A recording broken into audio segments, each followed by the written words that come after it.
The first one appeared in September in an online journal called Cathexis Northwest, and it's based on a news story about a teacher in Michigan. And I guess according to this Michigan school board, it's probably R-rated, so cover your ears, kids. It's titled, "Unlearning an Art Teacher Was Fired for Using the Word Vagina." Displaying O'Keeffe's flower paintings to 8th graders, saying, "resembling the female creative principle," or similar to a Gothic cathedral portals, might have drawn an administrative yawn. Referencing the Christian ichthys while mum on its vulvar shape would have been peachy, as would icons of the Virgin framed in a vesica piscis. Likewise, abstraction should have garnered a pass, as might a light touch upon labial associations, pointing out the artist's pointed denial of same. But the board feared growing hothouse fantasies, and the silken ridges and hollows, glistening hints of nectar, undulations begging rapturous caress, transfiguring art to ecstasy.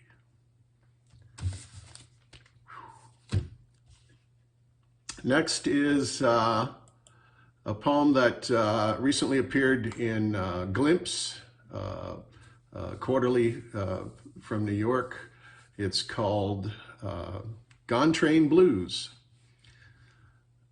Listening to Sam McGee's flying fingers, flat-picking railroad blues, my phantom tears fall for all the railroad sidetracked long ago.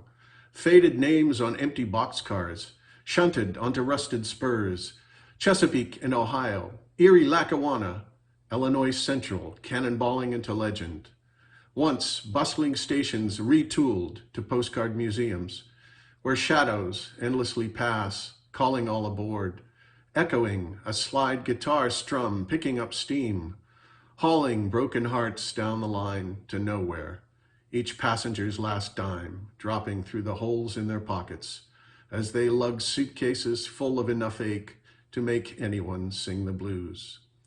So if your lover soaring away on a silver bird into the blue knocks you to your knees, sends you crawling to the crossroads to bargain for your soul, no demoniac talent will possess you, fret your fraying heartstrings, or moan your low-down pain for the masses' adulation.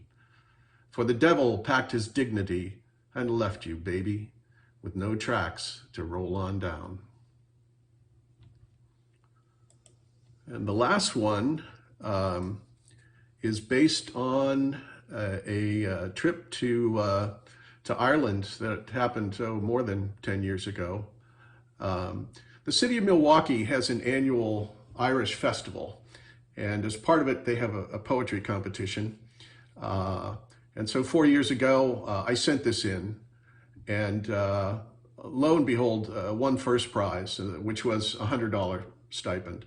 So of course, Vanity demanded that I spend $1,000 to fly to Milwaukee and read it.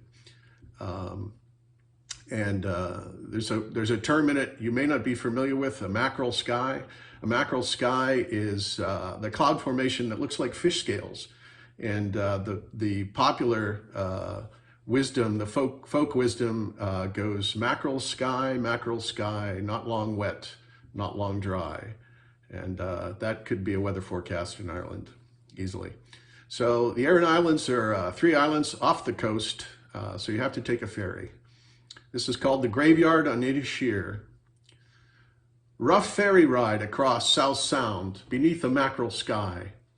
Some light of breakfast by the time tranquility disgorges queasy cargo on Inisheer. Limestone, brine, dune grass and sand, combed by low stone pile walls, capped by a crumbling stone fort. Celtic crosses with flotsam epitaphs ring St. Quaven's sunken church, roofless granite walls in a pit where gravedigger shovels forever battle encroaching dunes. If you fit through the narrow window behind the altar slab, you squeeze into heaven, say the locals.